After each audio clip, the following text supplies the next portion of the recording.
Euforia keberhasilan Maroko menuju ke semifinal Piala Dunia 2022 tercipta begitu luar biasa. Bahkan perayaan timnas Maroko ke babak 14 besar Piala Dunia 2022 juga dilakukan masyarakat Palestina di sejumlah wilayah, di antaranya Yerusalem, Gaza, dan Ramallah.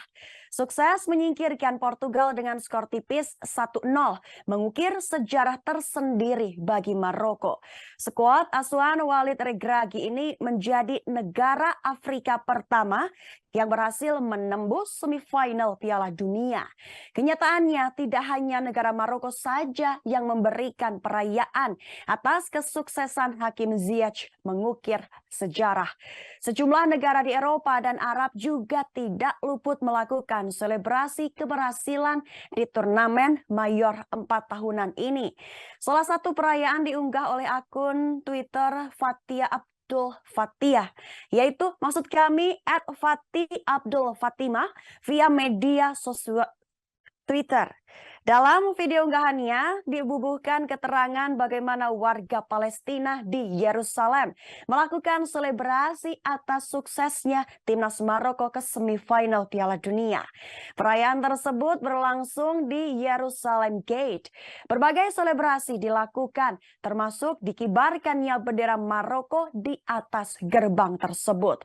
Diwartakan salah satu sumber pada Sabtu 10 Desember malam di Yerusalem, Ramallah, dan Gaza, warga Palestina merayakannya dengan kembang api, sorakan, sembari membunyikan klakson.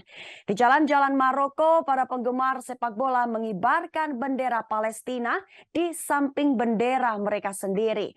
Seorang wanita Casablanca bernama Ilham El Idrisi, 34 tahun, membagikan pengalamannya akan perayaan keberhasilan Maroko yang tampil sangar di Piala Dunia 2022. Ia tidak sendirian memuji tim yang berjuluk Singa Atlas yang akan menghadapi juara bertahan Prancis untuk memperebutkan satu tempat di final Piala Dunia 2022 Qatar.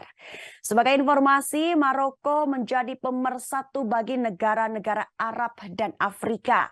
Sebelumnya, Maroko juga melakukan selebrasi perayaan lolos ke semifinal Piala Dunia 2022 dengan mengibarkan bendera Palestina sebagai bentuk dukungan.